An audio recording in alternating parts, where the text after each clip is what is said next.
Each year, most Americans go to the great outdoors to enjoy hiking, kayaking, and mountaineering. Communing with nature is one of those things that leave you feeling fresh and renewed. Unfortunately for some, these trips, which are supposed to be great bucket list adventures, have ended in calamity. And per the National Missing and Unidentified Persons System, about 600,000 people go missing in the US each year, and about 8 to 11% of them disappear without a trace. Most of these cases are easier to explain and are due to conditions such as hypothermia, falls from high places, attacks by wild animals, and avalanches. Several cases to date remain mysteries and remain unsolved and unresolved. They happen more often than we'd imagine. How about you join us as we delve into some of them, starting with Rocky Mountain National Park workers, and incidents here baffled even the park rangers. The Grand Canyon is widely considered to be one of the greatest natural wonders. It has outstanding picturesque waterfalls and geysers that end up in rushing waters and still lakes, and additionally diverse wildlife, and an environment that can only be described as heaven on earth. The dark side, however, lingers, whereby the Grand Canyon is a place that has claimed many lives, and those who are familiar with its deadly and deathly terrains are also not spared. Let's look at a few people whose cases are perturbing. Heimer. This young man was energetic and the proverbial adventure junkie at 22 years old, full of life and promise. He was a guide who disappeared on the 6th day of an 8-day hike of the Grand Canyon. He'd been working for Tour West, a Colorado River rafting firm, and some of his abilities were pro swimming and trekking. He was born in Cody, Wyoming, and as an adolescent, explored and fell in love with nature. Even though he went to school and got a degree in English, he decided to pursue his passion as a river guide. He had a track record as an impeccable outdoorsman and swimmer. That fateful day on June 2, 2015, was his 8-day trip along the Colorado River. Up to the 6th day, the trip was successful, and his group was in high spirits. When they approached Pumpkin Spring at the mile marker, they were wowed by the beautiful rock formation which was sticking out of the canyon. The rock looked like a pumpkin with rounded walls and vertical streaks mapped out of it around 4 p.m. The group had successfully come from Pumpkin Spring and was taking their boat back when Heimer, while standing near a cliff, addressed the main rafting guide. He was putting in a request to take the afternoon off after this operation. The guide had to attend to a client who was part of the excursion party. When he was done, he came to look for Heimer and could not find him. He presumed that Heimer had taken the afternoon off, not knowing this was the last time he would see him. Heimer was last seen wearing a blue plain long-sleeve shirt, a dark astral personal flotation device, a baseball cap, flip-flop sandals, and some colored shorts and a purple water bottle. The group swam for the better part of the evening, had dinner, and did a few other fun activities.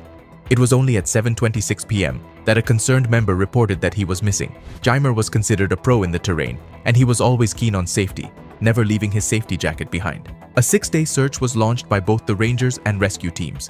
They looked through the river and surrounding areas between markers 211 and 215. Later, the search was expanded to Diamond Creek, which was about 12 miles westward. Every Tour West employee, as well as other river guides of other nearby companies, were interviewed. No new information came forth. After the 6th day, the search was called off, and it was assumed that Heimer had drowned, albeit his body was never found. Investigators assumed that he never made it out, but at this point we can never know for sure. What would be your speculations? Did he get lost in the canyon he knew so well, or did he walk out to end his life? Let us know in the comments section. Ruthanne Rupert.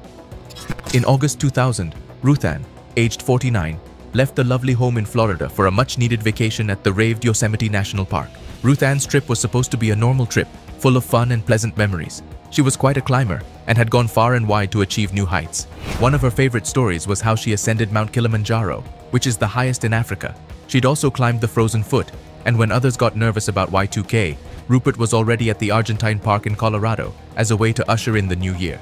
Yosemite was just a regular climb compared to her other achievements. She was supposed to join a trekking group traveling 30 kilometers across the park. At some point, she got treated for an eye infection at the Yosemite Medical Clinic in the Curry Village area at noon on August 14th. Her climbing party had to leave her behind as she sought medical help for her infected eye. She was not so happy that she could not continue with the climb, given the infection and the fact that she'd been left behind. She got a cozy little cabin in Curry Village and decided to go shopping.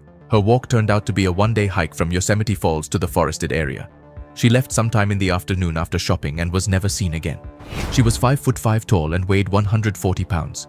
Rupert had a prosthetic eye, and given that her other good eye had been infected, it placed her in a vulnerable position, a factor that was cited by the investigating team.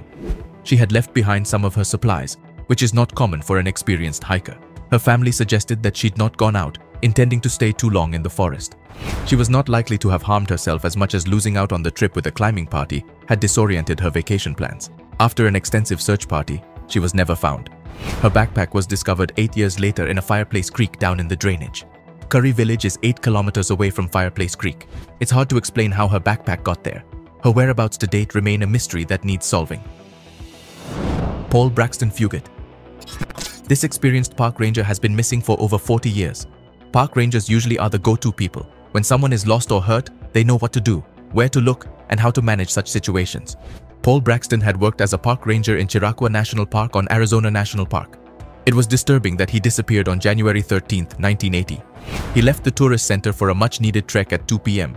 and was never ever seen again. Being the park's only permanent employee, it was his responsibility to close up the park. When he didn't fulfill this duty, his absence was quickly noted.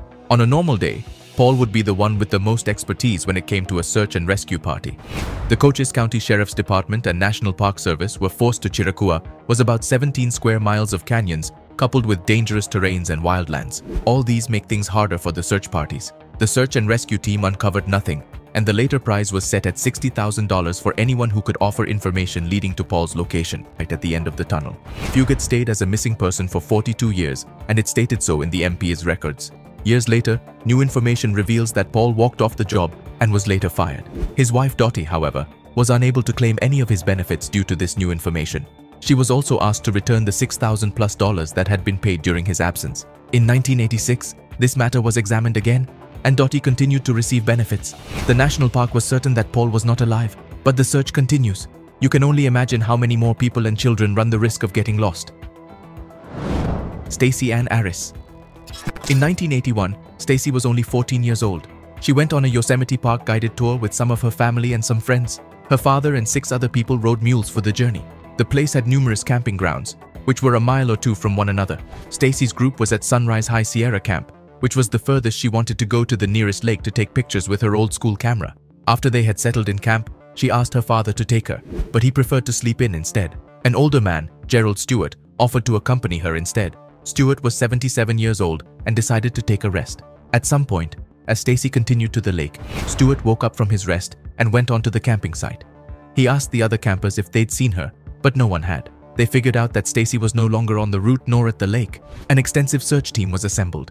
3 helicopters, a dog, search rescue teams, and about 100 personnel searched the area. Despite the speedy response, the only thing found was her camera lens cap. Possible culprit who had taken her was keen to ensure no blood was shed. It's highly unlikely that a 14-year-old would stroll and disappear without a trace. If she were found, Stacy would be 57 years old. Looks like Yosemite National Park has a few disappearance cases. It's been decades since some of the people mentioned were last seen. Do you think any of these disappearance cases can ever be resolved? Let us know in the comments section below. Thanks for watching. Take care. Bye.